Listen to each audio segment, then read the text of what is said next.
رب تعالیٰ نے انسان کو عجیب کمپلیکس مشین کے طور پہ بنایا. اس کے کل پرزے اتنے باریک اور اتنے دقیق اور اتنے گنجلک ہیں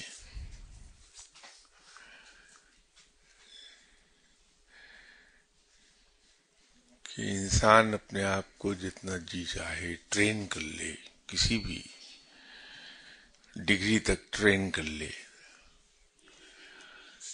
لیکن کہیں نہ کہیں کچھ چیزیں سر اٹھاتی رہتی ہیں انسان.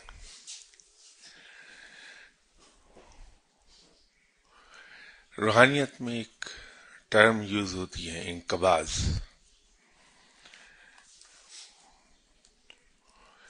یہ لفظ قبض سے ڈرائیو کیا ہوا ہے، اور روحانیت میں اس سے مراد یہ لی جاتی ہے کہ جب روحانی کیفیات جامد ہو جائیں، وقتی طور پر ہوتی رہتی، اور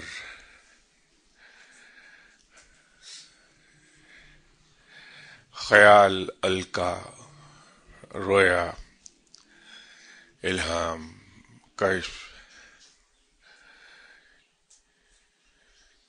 یہ یکلخت جامد ہو جائیں،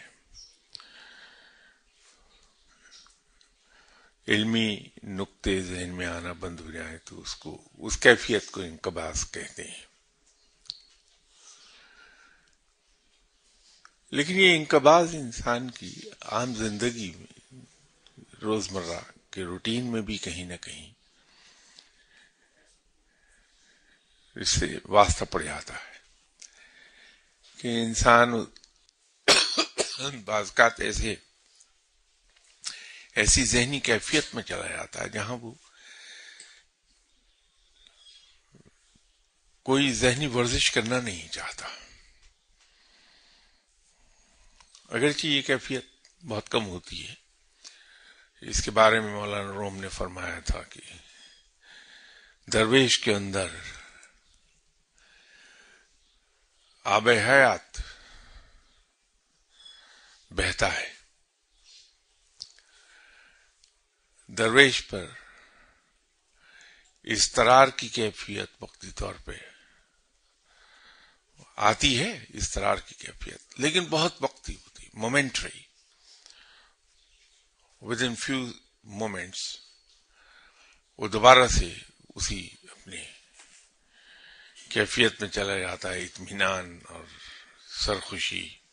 آج معلوم نہیں، میں بڑے عرصے کے بعد ذہنی طور پر ایسی کیفیت میں آیا کہ ذہنی ورزش کو دل نہیں چاہ رہا تھا، تو میں گھر سے راستے میں آتے آتے یہ سوچتا آیا کہ میں آج آپ حضرات سے ریکویسٹ کروں گا کہ آپ سوال جو کرنا چاہیں کر لیجئے، اور یہ ضروری نہیں کہ وہ سوال صرف روحانیت سے متعلق ہو، دین سے متعلق ہو. جیسا سوال کرنا چاہیں کر لیجئے، میں حاضر ہوں، کوشش کروں گا جواب دے دوں، لیکن شرط یہ ہے کہ سوال کوئی زیادہ مشکل اور علمی نہ ہو، کیونکہ میں ان پڑھ آدمی ہوں. اردو زبان کا ایک محاورہ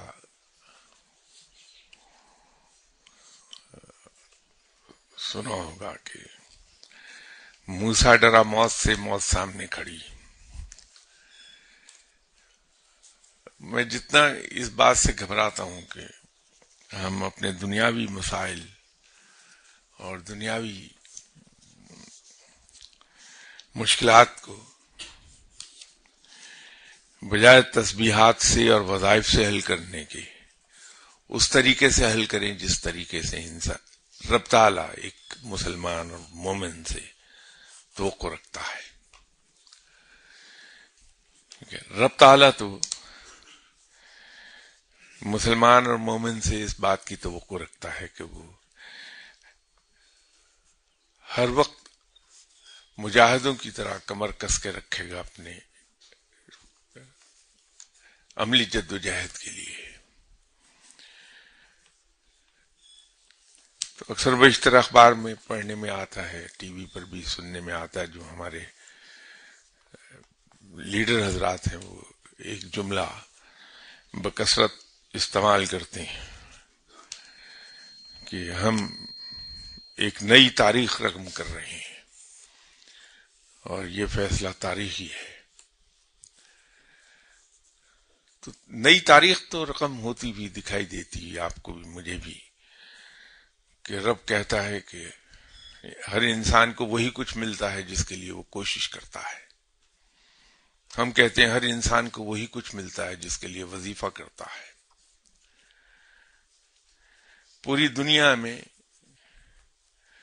جہاں لیفٹ ہینڈ ڈرائیو ہے جیسے ہمارے یہاں ہے، تو داہنی طرف سے آنے والی ٹریفک کا رائٹ آف وے ہوتا ہے. ہم اپنے ملک میں ایک نئی تاریخ رقم کر رہے ہیں کہ لیفٹ سے آنے والوں کو رائٹ آف وے کر دیا ہے.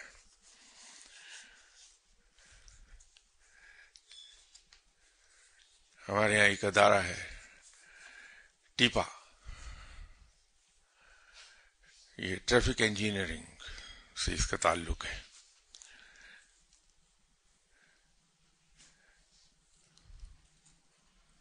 پوری دنیا میں قاعدہ ہے کہ چھوٹی سڑک سے جب ہم اپروچ کرتے ہیں بڑی سڑک کو، تو رائٹ آف وے بڑی سڑک کو استعمال کرنے والوں کا ہوتا ہے، اور اس میں بھی پریفرنس رائٹ سے آنے والی ٹریفک کی ہے. تو چھوٹی سڑک سے جب ہم بڑی سڑک پر جاتے ہیں تو وہاں دنیا بھر میں ایک نشان ہوتا ہے جس میں 2 بروکن لائنز اور اس کے پیچھے ایک ٹرائنگل پینٹ کی ہوتی ہے. اس کا مطلب ہوتا ہے گیو وے.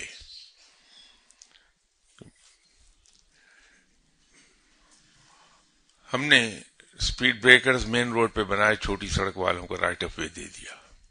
یہ ایک نئی تاریخ رقم کر رہے ہیں.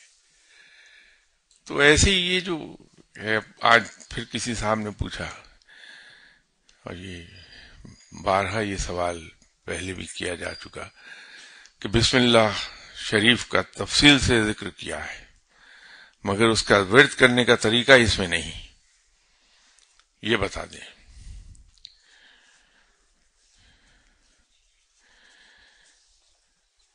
بھائی بات یہ ہے کہ اس کی تعداد اور اس کا وقت یہ مین ٹو مین ویری کر جاتا ہے. اگر آپ نے اس پہ اپنا نام تحریر کیا ہوتا تو آپ کا نام میں پڑھتا تو نہیں، کیونکہ میں کبھی کسی کا نام پڑھتا نہیں ہوں تاکہ پرائیویسی کمپرومائز نہ ہو کسی کی، لیکن میں آپ کے نام سے دعا کر کے آپ کو بتا دیتا کہ آپ اس تعداد میں پڑھ لیجئے اور اس وقت پڑھ لیجئے. تو آئندہ اتوار کو آپ اپنا اس میں مبارک لکھ دیں، میں اس کے حساب سے آپ کو جواب دے دوں گا. ایک اور سوال ہے، وہ بھی وظائفی سے متعلق ہے، کہ آپ نے مختلف وظائف اور عبادات کا اپنی کتاب میں ذکر کیا ہے. نماز مغرب کے بعد 4 نوافل جس میں آیت الکرسی اور چاروں کل پڑھے جاتے ہیں، جمعۃ المبارک اور اتوار کو 9 اور 10 بجے کے درمیان 2 نفل، اور ہر رکعت میں 100 مرتبہ اور 70 مرتبہ سورہ اخلاص. آپ ضرور شروع کیجئے، انہیں پڑھیے، نوافل ہیں، انہیں کوئی بھی پڑھ لے، اس کے لیے کسی اجازت کی ضرورت نہیں ہے. ضرور پڑھیے آپ.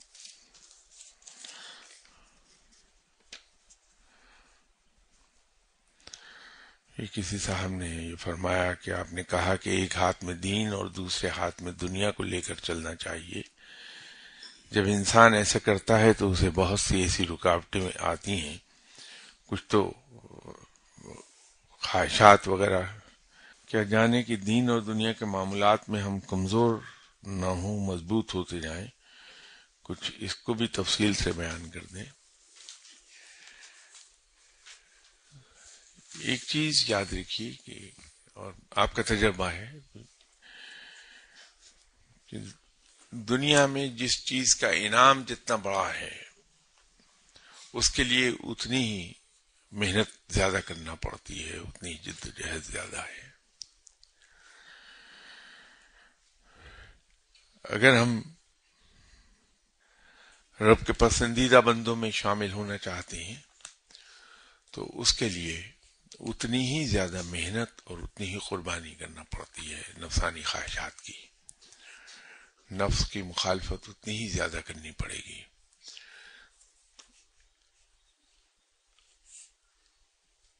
جہاں اختیار نہ ہو وہاں پوچھ گچھ بھی نہیں ہوتی۔ یہ دنیا کا بھی اصول ہے اور دین میں بھی یہی اصول ہے۔ رب تعالیٰ نے ہمیں آزادی بخشی ہے، ہم کوئی سی راہ اختیار کر لیں، اگرچہ ہماری صحیح راہ کو واضح اس نے کرنے کے لیے ایک روایت کے مطابق 1,24,000 پیغمبر اتارے۔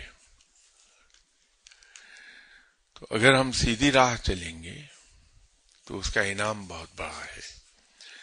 تو انعام ملے گا اسی صورت میں جب ہماری جد و جہد کے نتیجے میں وہ چیز واقع ہو۔ اپنے نفس سے لڑنے کے لیے ہمیں جد و جہد کی ضرورت ہوگی اور ہمیں نفس کی مخالفت کرنا ہوگی، اپنی خواہشات کو قربان کرنا پڑے گا۔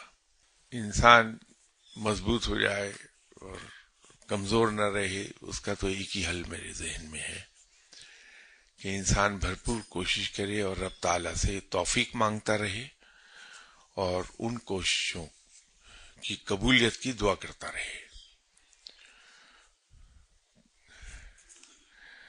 تو رب تعالیٰ توفیق بھی بخش دیتا ہے اور تھوڑی سی محنت کو قبول فرما کے اس کا اجر بھی زیادہ دے دیتا ہے۔ تو اللہ تعالیٰ ہمیں مضبوط کرتا چلا جائے گا اگر یہ راہ اختیار کر لیں۔ ہمارے یہاں بہت سی ایسی چیزیں، یہ سوال انہی کا دوسرا سوال ہے، نومولود بچے کو گھٹی دینے کی کوئی شرعی حیثیت ہے یا پھر یہ صرف ایک روایت ہے؟ یہ ہمارے یہاں بہت سی چیزیں معاشرتی رسومات بھی ہیں، کچھ ہمارے جو علاقائی کلائمیٹک کنڈیشنز ہیں اور انوائرمنٹ ہے، ہمارا ٹیریٹوریل انوائرمنٹ، کچھ ان کی وجہ سے بہت سی چیزیں راہ پکڑ گئی ہیں اور اس میں دینے یا نہ دینے میں کوئی ایسی بات نہیں، ضرور گھٹی دے دیجئے، اس سے میڈیکل فائدے ہو جاتے ہیں۔ یورپ میں جتنے بچے پیدا ہوتے ہیں، چونکہ انگریز گھٹی دینے کے خلاف ہے، نتیجہ یہ ہوتا ہے کہ وہاں جانڈس پیدائش کے بعد بچوں کو ضرور ہوتا ہے۔ یہ میں دعا کے لیے لوگ آتے ہیں، اس سے تجربہ حاصل ہوا۔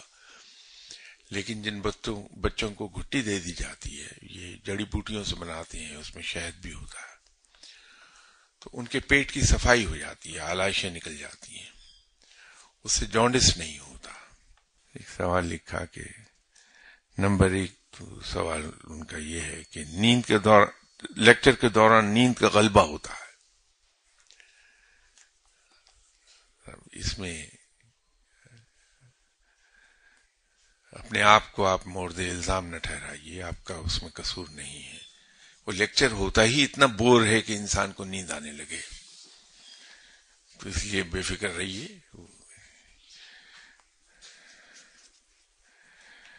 دوسرا سوال کہ میری شخصیت سے میری غلطیاں، کوتاہیاں اور کرتوت نہیں نکل رہے، جس سے کسی مقام پر نہیں پہنچ پا رہا، اس کے لیے دعا کر دیں۔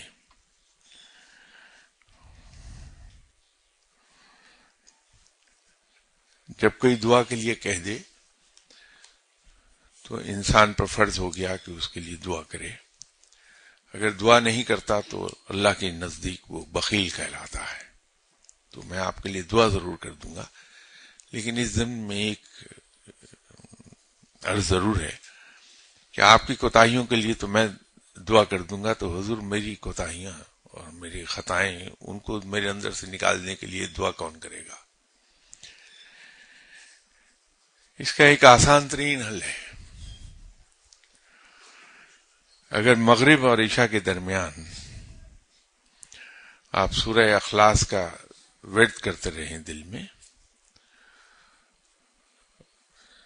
یہ سب کے لیے نہیں ہے، انسان میں اپنا نام لکھا ہے نیچے، میں اس کے ریفرنس سے بات کر رہا ہوں، تو انشاءاللہ تعالی آپ کی کوتاہیاں اور غلطیاں،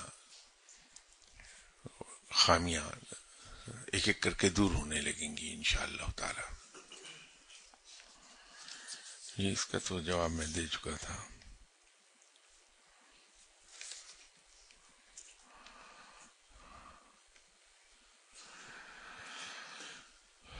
ایک اور کوئی سوال ہے جنہوں نے رومن اردو میں لکھا ہے کہ اگر کسی پر قرضہ ہو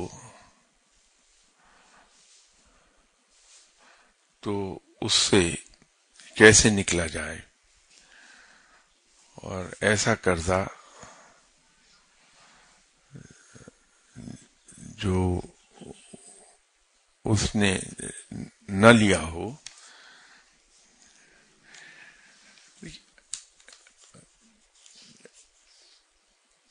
ابھی جب یہ سیشن ختم ہوگا تو آپ یہاں بیٹھے ہوئے ہیں، صابر ملک ہیں، ٹیپو صاحب ہیں، ان میں سے کسی ایک سے وہ دعا لے لیجیے گا جو آپ صلی اللہ علیہ وسلم نے بتائی تھی اور اسے روایت کیا تھا بی بی عائشہ صدیقہ رضی اللہ تعالی عنہ نے۔ وہ ہر نماز کے بعد اگر آپ صلی اللہ علیہ وسلم کی بتائی ہوئی دعا ہم پڑھیں تو اللہ تعالیٰ اسباب ایسے بنا دیتا ہے کہ جس سے قرض ادا ہو جائے، تو لے لیجیے گا بعد میں ان سے۔ ستارے سفر میں رہتے ہیں، اور روحانیت میں یہ کہا جاتا ہے کہ 12 برج ہیں جن پر سے یہ ستارے گزرتے رہتے ہیں، اور اس کے اثرات انسانی زندگی پر مرتب ہوتے ہیں۔ وہ ستارے جس جس مقام سے گزرتے ہیں، مقام سے مراد 2 برجوں کے درمیان ان کا جو ٹریول ہے اس کی ڈگریز سے ہے کہ وہ کسی وقت کون سا ستارہ کون سے برج پر ہے، یا اگر وہ ٹرانزیشن میں ہے تو کتنی ڈگری پر ہے وہ۔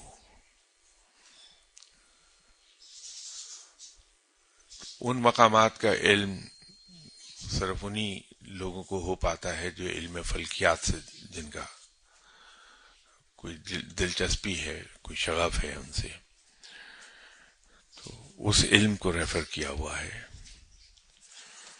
کسی صاحب نے پوچھا ہے کہ کیا روحانیت تصوف یا اس طرح کی گہرائی میں جائے بغیر انسان دنیا اور آخرت بہترین سنوار سکتا ہے؟ میں تو ہمیشہ ایک بات عرض کرتا ہوں کہ مسلمانوں کو، بلکہ تمام بنی نوع انسان کو، جنہیں اللہ سمجھ عطا فرما دے اور توفیق بخش دے، ہمارے پاس نہایت آسان راستہ ایک موجود ہے اپنی دنیا بھی سنوارنے کا اور آخرت بھی۔ وہ ہے آپ صلی اللہ علیہ وسلم کی حیات طیبہ۔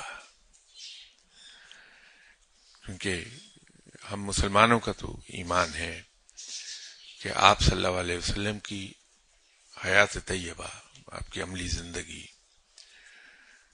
در حقیقت عملی تفسیر ہے قرآن پاک کی۔ قرآن پاک کے تمام احکامات اپنی تمام جزیات کے ساتھ وہاں اپلیکیبل ہمیں دکھائی دیتی ہیں۔ تو آپ صلی اللہ علیہ وسلم کی حیات طیبہ وہ طرز حیات ہے جس کی احکامات جاری ہوئے ہیں رب کی طرف سے اور قرآن میں بیان کیے گئے ہیں۔ تو بجائے ہم بہت زیادہ ریسرچ میں جانے کے، اگر سیدھا سیدھا ایک کام کر لیں کہ ہم اتباع سنت پر کے پیچھے چلے جائیں، حیات طیبہ کی پیروی کرنے کی کوشش کریں، تو وہ ہماری دنیا بھی سنوار دے گی یہ کوشش، اور آخرت بھی سنور جائے گی. تو اس میں کسی ریسرچ کی، کسی علم کے سیکھنے کی ضرورت نہیں رہتی. اسی سال میں یہ لکھا کہ علم بھی ہے، عمل بھی کرنا چاہتا ہوں، لیکن عمل محکم نہیں ہوتا. جیسے فجر کی نماز نہیں پڑھی جاتی، اس کے لیے کوئی مشورہ دے دیں. نہایت آسان کام ہے.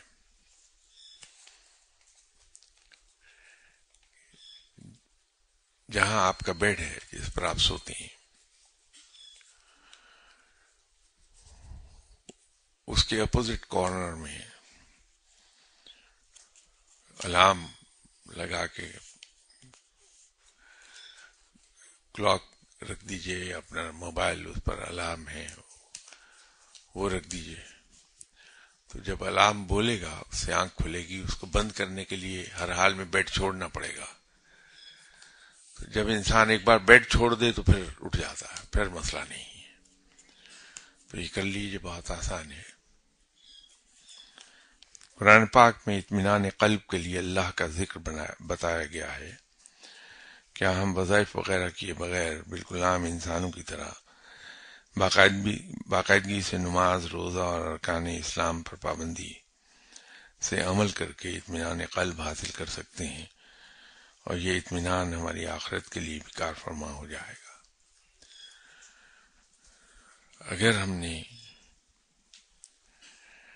احکامات الہی پر پابندی سے عمل کر لیا جیسے آپ نے فرمایا ہے، تو یقینی طور پر ہمارا نفس مطمئنہ تک کا سفر مکمل ہو جائے گا.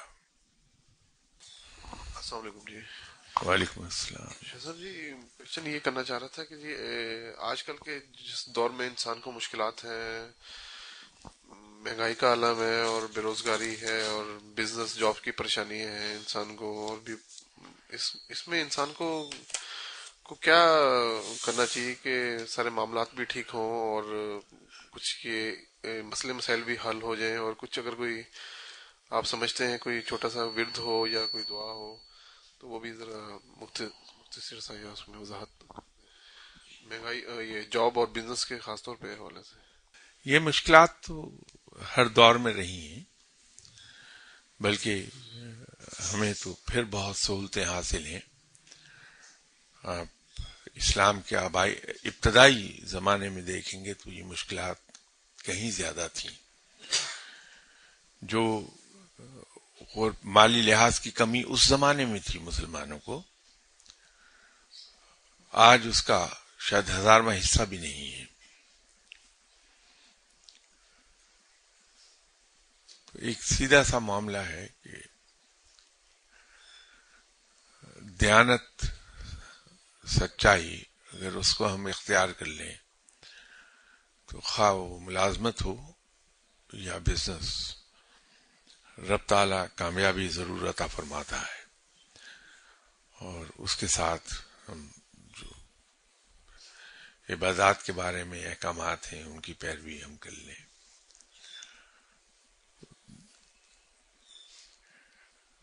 معاملہ صرف وہاں گڑبڑ ہوتا ہے کہ جہاں ہم لوگ اپنی عقل پر بھروسہ زیادہ کرتے ہیں، اللہ کے وعدے پر بھروسہ نہیں رہتا. ہمیں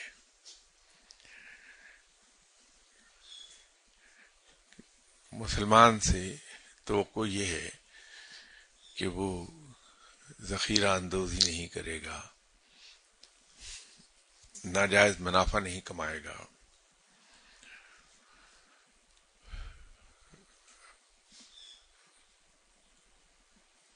جو اس کی پروڈکٹ ہے اس کے نقص کو از خود کسٹمر کو بیان کر دے گا، تول پورا کرے گا. تو جب ہم اس کو اپنی عقل کے کسوٹی پہ پرکھتے ہیں تو پتہ یہ لگتا ہے، ہماری عقل ہمیں یہ سجھاتی ہے کہ ہم اپنے کمپٹیٹر کو فیس نہیں کر پائیں گے جو بجلی چوری کرتا ہے، ٹیکس چوری کرتا ہے، ذخیرہ اندوزی کر لیتا ہے، مال کے نقص کو چھپا کر بیچ دیتا ہے. لیکن رب کے احکامات پر اگر بھروسہ ہے تو آدمی اگر یہ سوچے کہ میں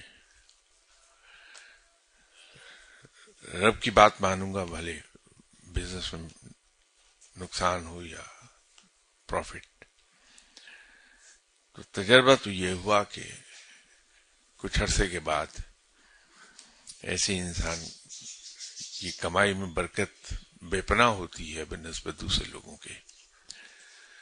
تو ہم اللہ کے احکامات کی بات جب آئے تو اس وقت اپنی عقل پر بھروسہ نہ کریں. جو آواز اندر سے اٹھ رہی ہے اس کو ہم شٹ اپ کرا دیں اور اللہ کے احکامات پہ عمل کر لیں تو اللہ تعالیٰ برکت دیتا ہے بزنس میں بھی اور ملازمت میں بھی.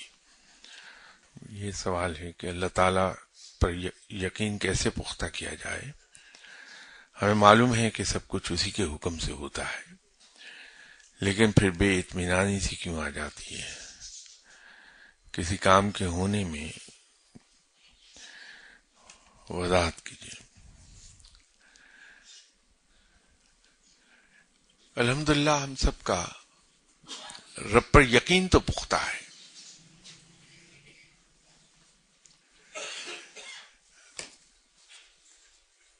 لیکن بھروسہ شاید ہمارے اندر اتنا نہیں رب پر. یہ ہم سب کا ایمان ہے الحمدللہ مسلمان ہونے کی حیثیت سے.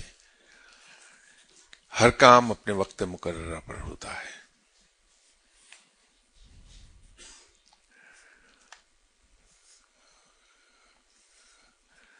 ہمیں اس پر بھی پورا یقین ہے کہ رب تعالیٰ جو کچھ کرتا ہے وہ ہمارے مفاد میں ہوتا ہے. ہمارا اس پر بھی ایمان ہے کہ رب بہتر جانتا ہے کہ ہمارے لیے کیا اچھا اور کیا برا. الحمدللہ ایمان ہمارا بڑا پختہ ہے، یقین بڑا پختہ ہے، لیکن بھروسے پر آ کر شاید ہم کہیں لڑکھڑاتے ہیں. یہیں اسی محفل میں اسی جگہ کئی بار بات ہوئی اس موضوع پہ.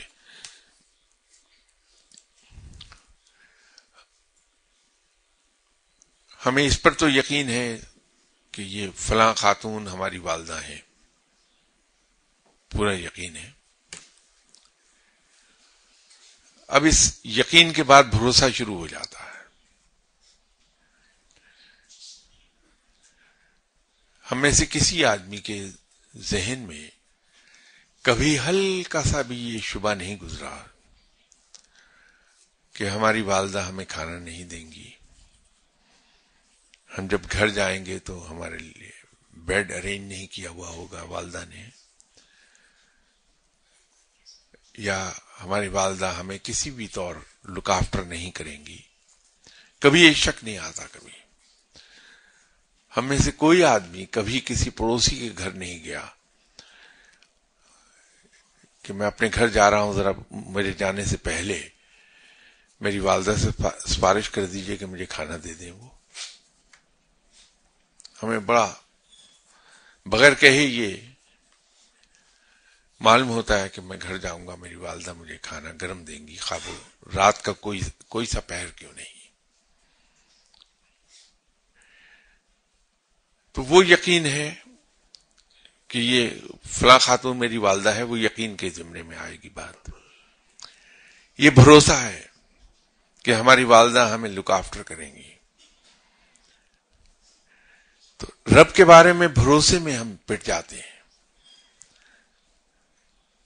کہ کبھی ہم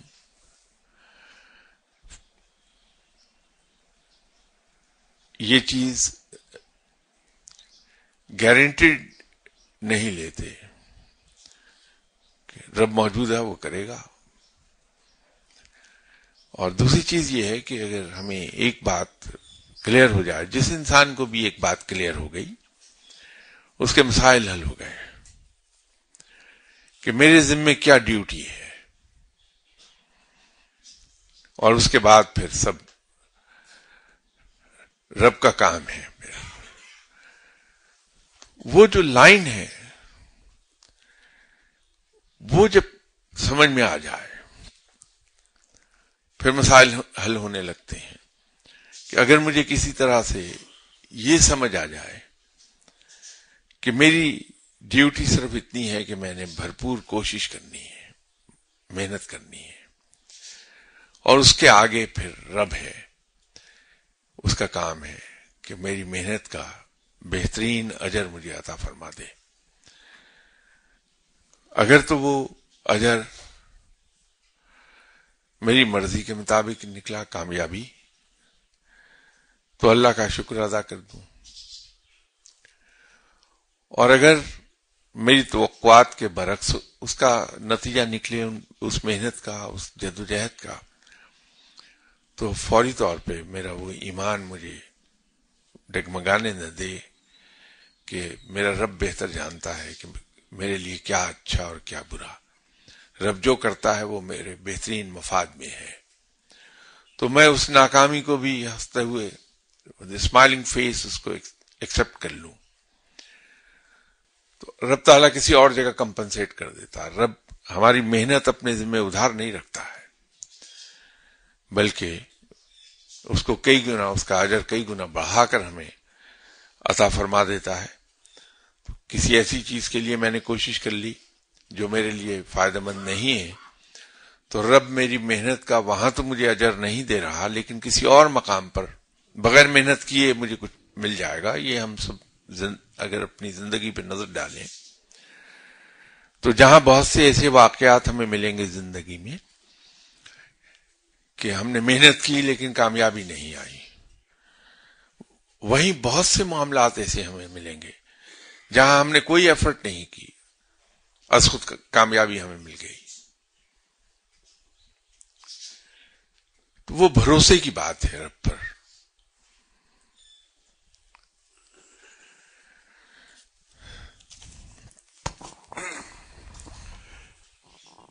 ابھی آپ نے فرمایا تھا برجوں کے حوالے سے کہ 12 برج ہیں، ستارے ہیں، اور کوئی ایک پیکولر ٹائم آتا ہے جس کے ان کا اینگل ہوتا ہے اور اس کے حساب سے کچھ اثرات ہوتے ہیں.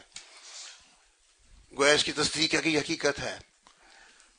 دوسری طرف اگر ہم اپنے ایڈورسٹیز انڈینز یا ہندو کو دیکھیں تو وہ اس پہ بہت زیادہ بلیو کرتے ہیں اور وہ شبھ گھڑی ہر چیز کی نکالتے ہیں. حتیٰ کہ جب انڈیا اور پاکستان بنا تھا تو اس کی بھی شبھ گھڑی نکالی and they preferred 15th August as their independence day. On the other hand, Pakistan, since its creation, it is facing a continuous turmoil, so much so کہ ہماری ایک حصہ علیحدہ بھی ہو چکا، اور آج بھی ہمارے حالات اتنے ہی دگرگو ہیں. کیا اس پہ کچھ روشنی ڈالیں گے آپ سر؟ دو چیزیں ہیں اس میں. ایک تو یہ ایکنالج کرنا کہ یہ علم موجود ہے، وہ ایک پہلو ہے. تو یہ اسٹرالوجی بطور ایک علم کے اس کو ہم ایکنالج کرتے ہیں کہ یہ علم موجود ہے، لیکن اس پر ریلائے کرنا، اس پر بھروسہ کرنا، اس کو یہ سمجھنا کہ یہ ستارے ہماری تقدیر بدل سکتے ہیں، وہ منع کیا گیا ہے. وہ اس مسلمان کو جائز نہیں ہے، کیونکہ ہمارے ایمان کے مطابق یہ صرف اور صرف رب ہے جو پوری کائنات کو چلا رہا ہے. تو علم کے طور پر تو ایکنالج کر لے کہ یہ ایک برانچ آف سائنس ہے، برانچ آف نالج ہے، لیکن اس پہ بھروسہ کرنا منع کیا گیا مسلمان کو. باقی جو آپ نے پاکستان کے بارے میں فرمایا کہ مسلسل ایک ٹرموائل کی سی کیفیت میں سے گزر رہے ہیں. تو صاحب ایک اور انڈیا سے چونکہ کمپیرزن ڈرا کیا تو میں آپ سے عرض کر دوں کہ یہ عالم الاسباب ہے جہاں ہم سب رہتے ہیں. رائم اینڈ ریزن کی دنیا ہے یہ. لا آف نیچر کام کر رہا ہے. لا آف نیچر یہ ہے کہ جو جیسا کرے گا ویسا بھرے گا, جو بوئے گا وہ کاٹے گا. یہ لا آف نیچر ہے.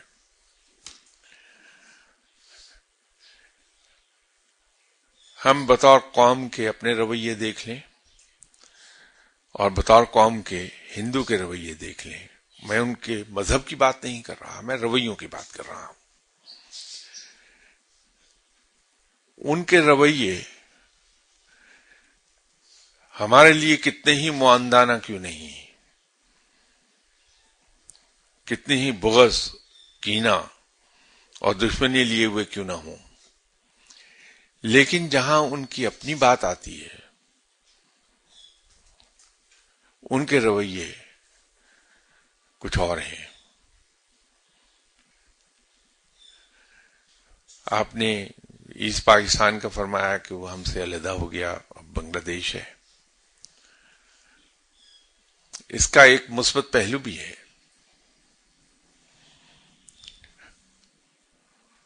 مثبت پہلو یہ ہے کہ جب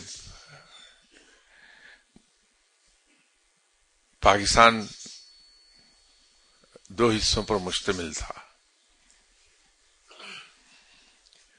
تو ہندوستان کے لیے بڑا آسان تھا ہمیں نمٹنا.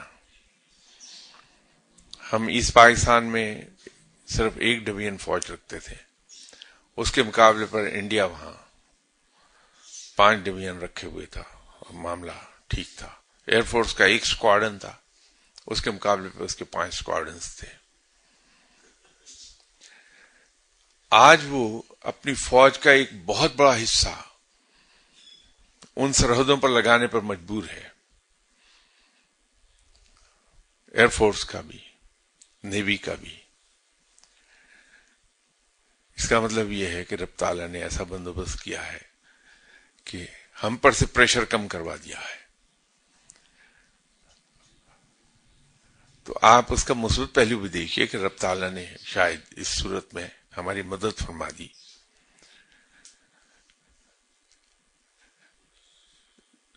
اس دنیا میں ستاروں کو الزام نہ دیجیے, تقدیر کو الزام مت دیجیے. الزام خود ہم پر آتا ہے, مجھ پر آتا ہے, آپ پر آتا ہے کہ جو کچھ ہم بو رہے ہیں وہی کاٹ رہے ہیں.